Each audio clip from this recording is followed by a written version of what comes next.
Hello, I'm Africa 54 Managing Editor Vincent McCory in for Hashtag the U-Word. It's Monday, September the 6th. This is Africa 54.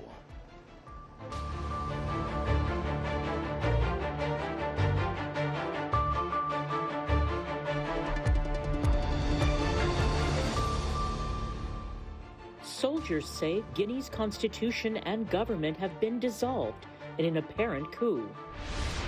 A toxic leak from an Angolan diamond mine kills 12 in the Democratic Republic of Congo. And with U.S. troops gone, Afghanistan's women face a new reality.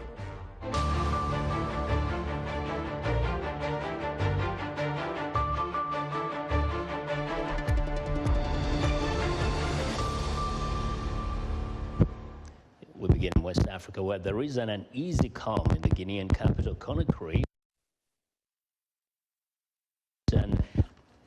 and an apparent coup.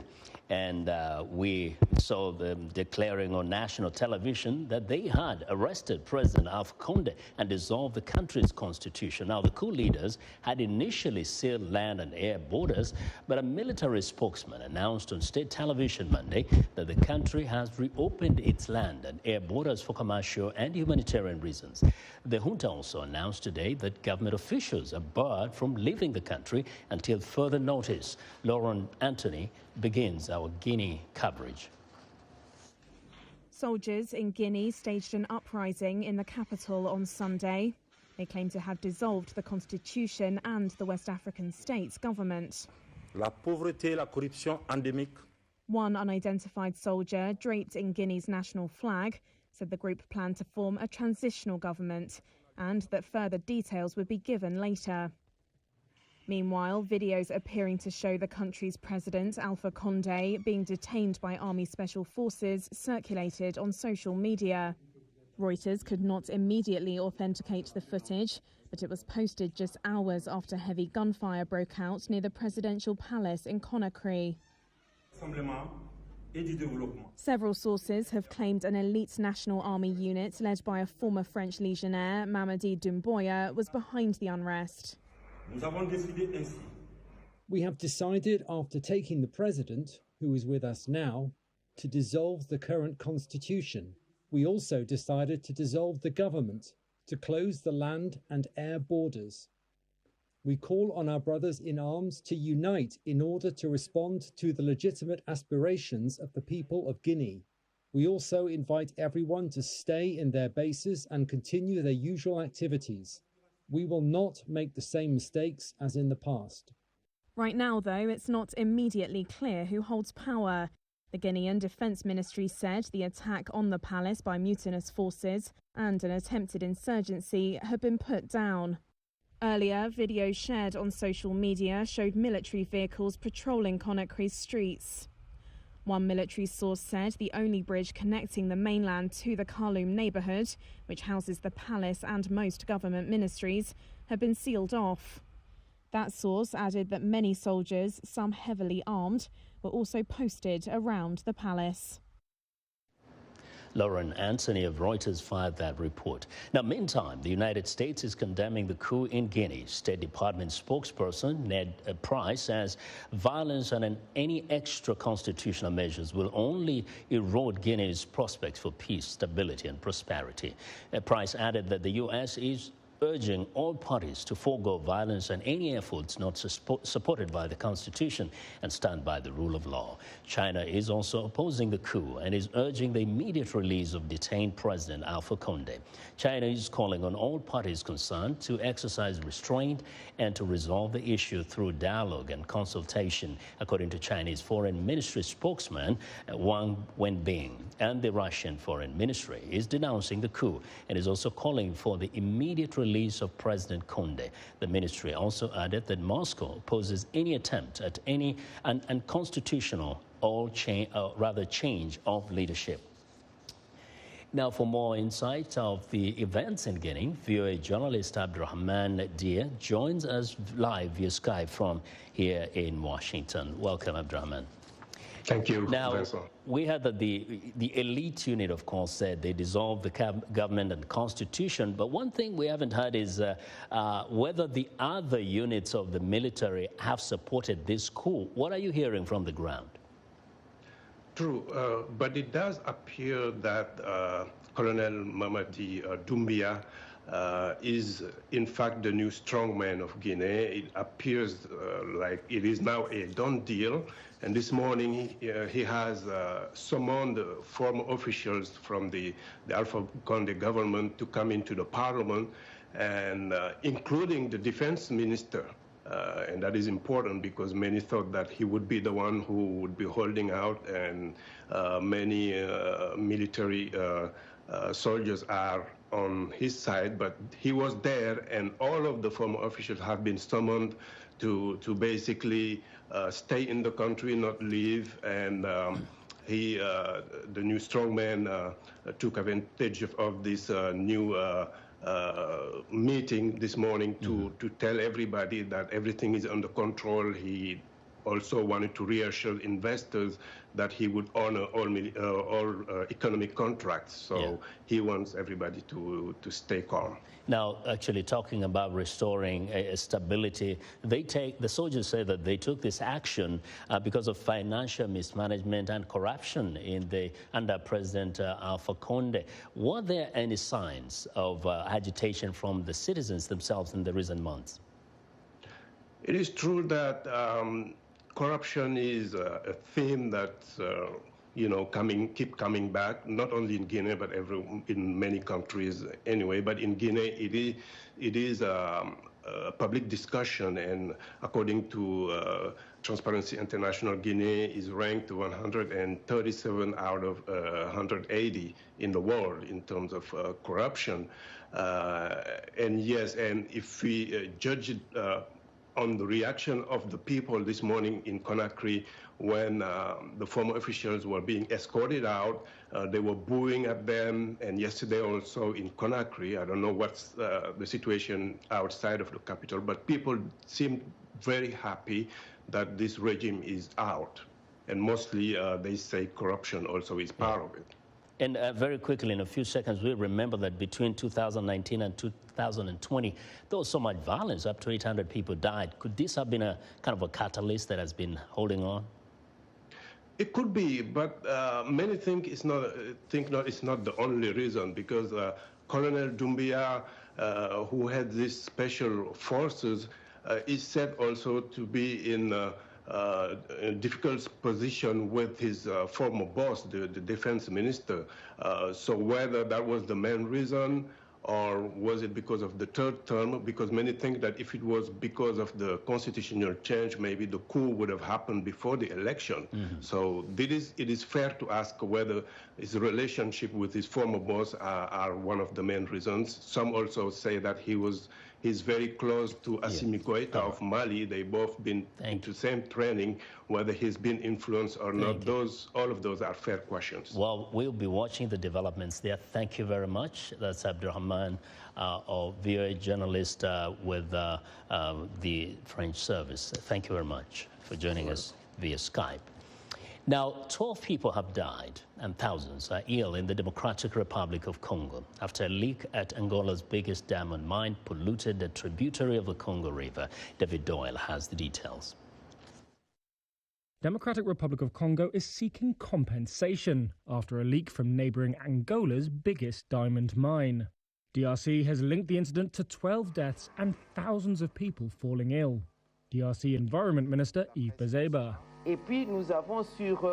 We have about 968,973 residents directly or indirectly affected. Then there is 161,490 families affected. And then we have 4,502 cases of declared diarrhea. The late July leak from Angola's Katoka mine turned a tributary of the Congo River red in Kasai province. It followed a rupture in a spillway from the mine's tailings dam, which stores mining waste that is meant to stay undisturbed. From the 31st of July, the residents of Kasai, the ones living in Chikapa, and from Kamonia, downstream noticed the dead fish.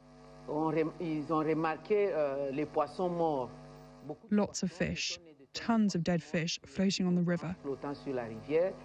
And it had attracted everyone's attention, and the first reflex was to take the fish. The mine is operated by Sociedade Minera de Catoca.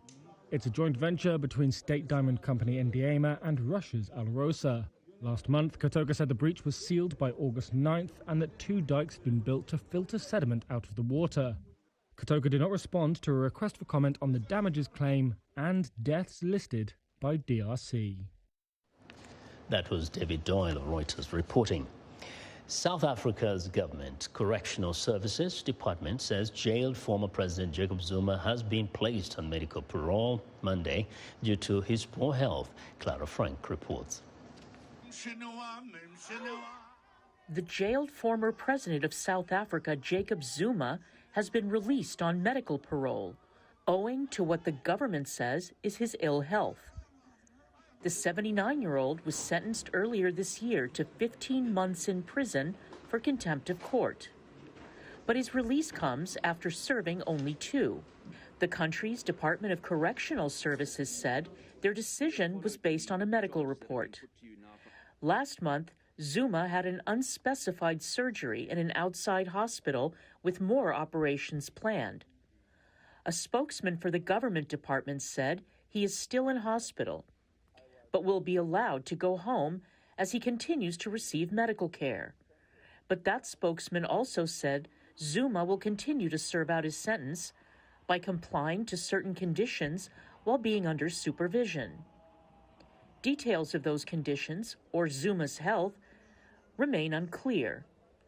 Zuma was jailed in July for defying a constitutional court order to give evidence at an inquiry. That investigation centered on high-level corruption during Zuma's 9 years in office until 2018. After he turned himself in to authorities, protests from Zuma's supporters erupted in the country, devolving into looting and arson. Zuma's successor, current President Cyril Ramaphosa, described that situation as an insurrection. Clara Frank, VOA News. Hundreds of homeless migrants and their supporters are continuing to camp out in Paris, demanding better accommodation. Nearly 1,000 immigrants and homeless people set up tents on September 1st in André Citroën Park with the support of Collectif Requisitions, which includes the immigrant aid organization Utopia 56. The immigrants, along with Utopia 56, are demanding dignified and permanent housing solutions from the government. Kiata 21 of African descent, who set up a tent in the park, told Anadolu agency Video News that she came to France at the age of 15 and stayed as an unprotected immigrant until she was 18. Kiata, along with her 3-year-old daughter and husband, have been sleeping in tents for 3 months. Somali Prime Minister Mohamed Hussein Roble suspended intelligence chief Fahad Yassin Monday, prompting a public rebuke from the president and highlighting growing divisions at the heart of the political elite. Political observers say the suspension was triggered for failing to deliver a report on the murder of one of the agency's agents. A short time later, President Mohamed Abdullahi Mohamed issued his own statement calling the Prime Minister's move unconstitutional. Now, U.S. President Joe Biden is planning to travel this week to New York and New Jersey to survey the damage caused by the remnants of Hurricane Ida. The system made landfall in Louisiana more than a week ago, but worked its way up the East Coast, causing tornadoes and fatalities and leaving millions without electricity. VOA's Arasha Rabasadi has more. Post-storm cleanup efforts are underway in New York and New Jersey.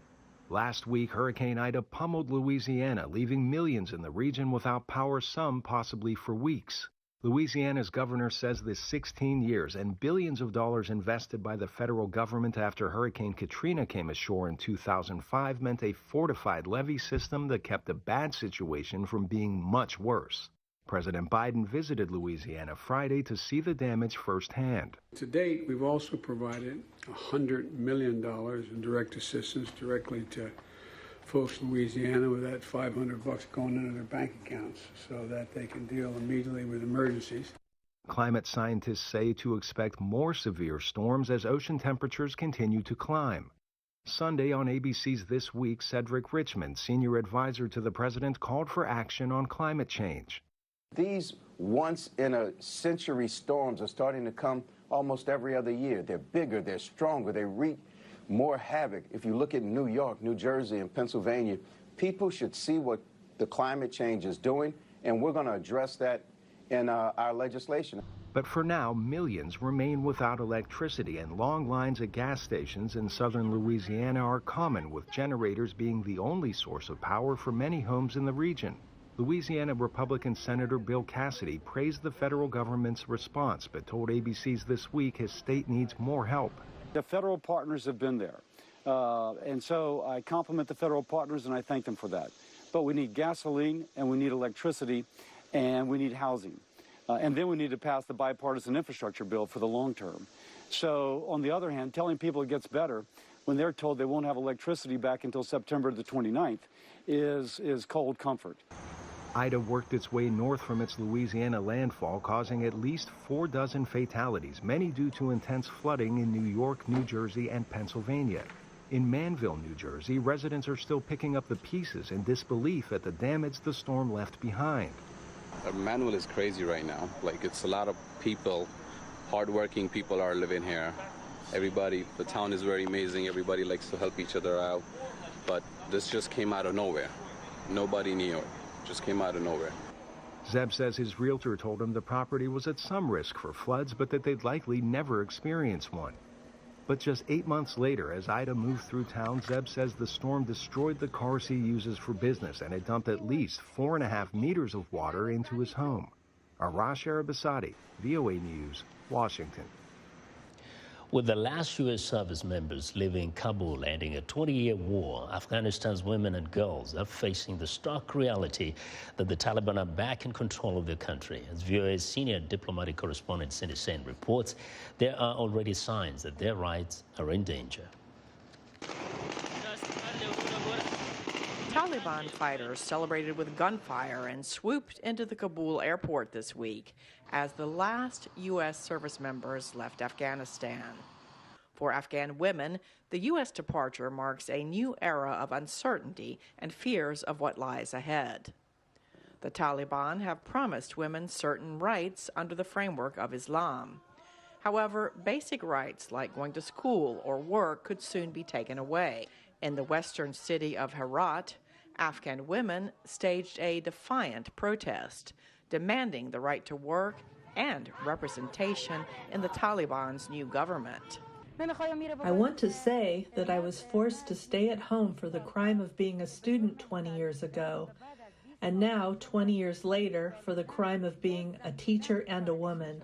State Department spokesperson Ned Price said this week any U.S. cooperation with a new Taliban-led Afghan government would depend on its actions. What we will be looking to when it comes to the issues that you've raised, including the potential for any forms of assistance, will be the actions of any new Afghan government, especially vis-a-vis the areas we care profoundly about. That is safe passage, respect for the rights of the people of Afghanistan, including women and girls and minorities, a government that is inclusive.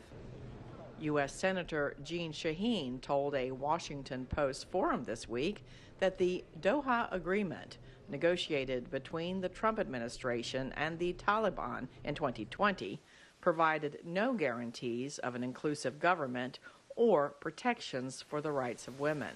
I raised concerns with former Secretary Pompeo, with Ambassador Khalilzad, that women were not represented at the table, despite the fact that we have legislation on the books signed by former President Trump that says in conflict areas, women should be at the negotiating table when we are negotiating the end to the dispute. And those messages fell on deaf ears. So now we are dealing with a situation where women and girls were not represented at the table, and there are no assurances for them going forward.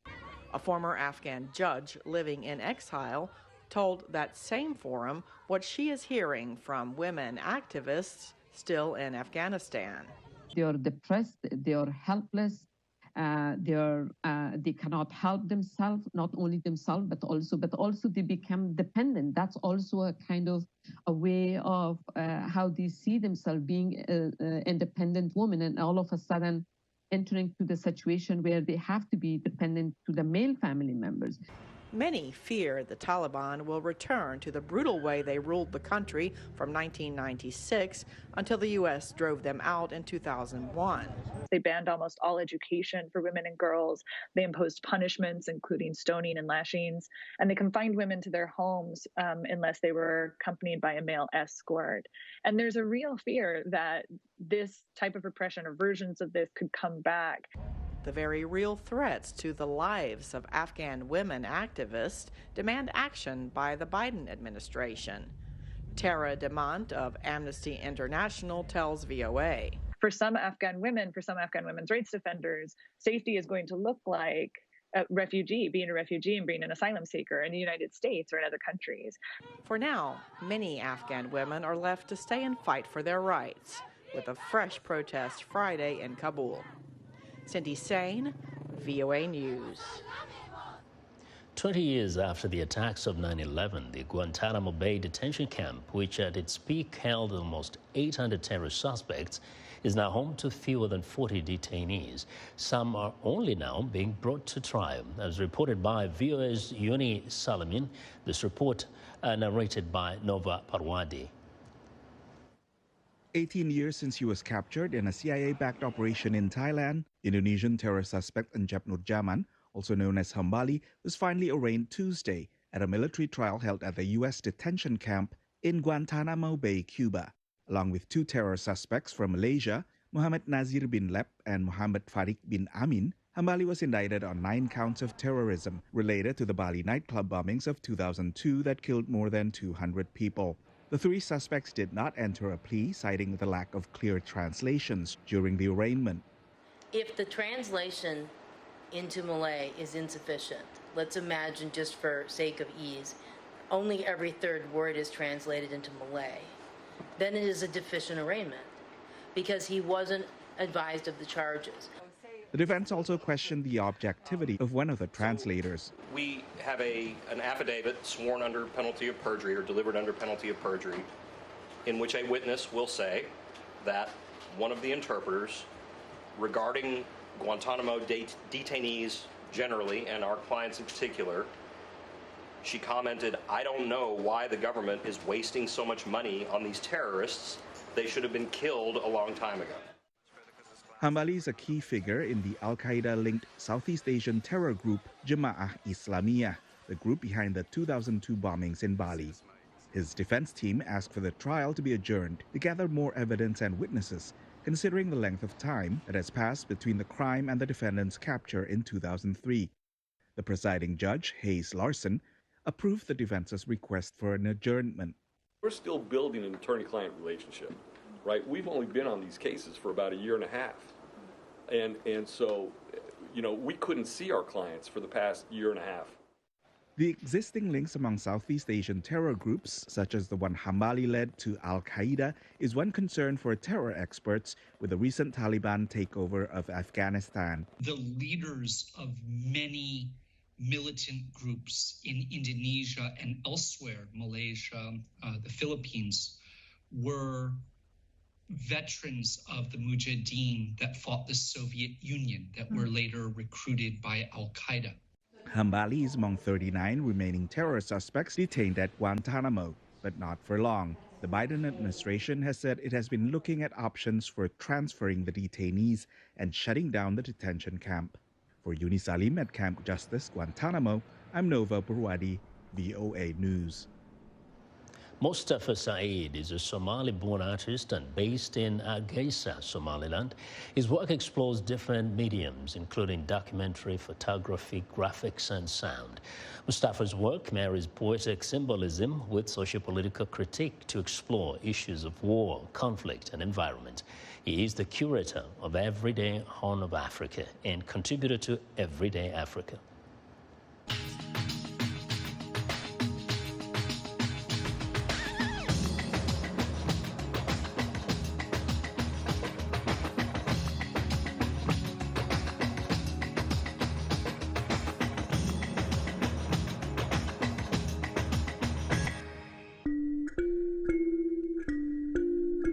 I'm Mostafa Saeed, a documentary photographer based in Hargeisa, Somaliland. Most of my work deals with the social life, the local community, and mostly with youth. But with the color energies, it's speaking about the lack of space that exists in Somaliland and how most of the Somali youth in this city doesn't have the capacity or the platform to express themselves, which makes them a lot of time feel like they're wasted energy. So in these photos, you will see them sitting in the different daily life spaces while they're still conveying this kind of energy that nobody's using or trying to get benefit of.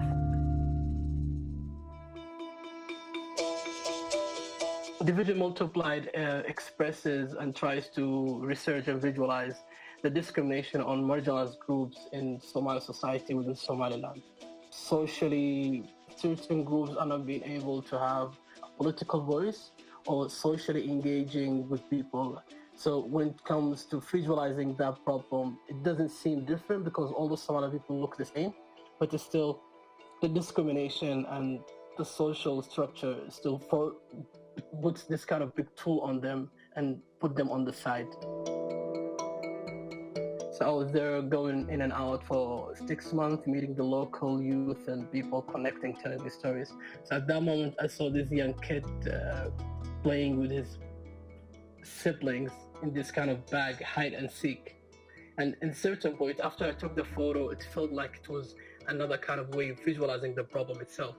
We see the problem exists, but we try to hide and put it at the side.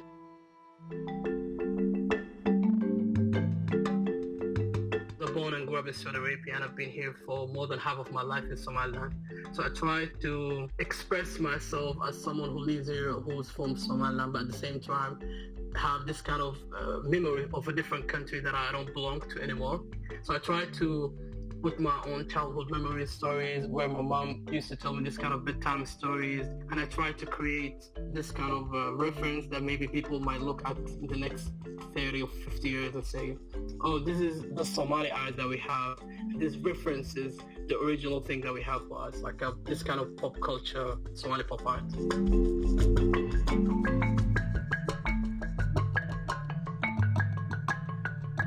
Photography was and will always be a positive tool that you can use for people to be educated about certain things, yeah. And that's our show. Thanks for watching.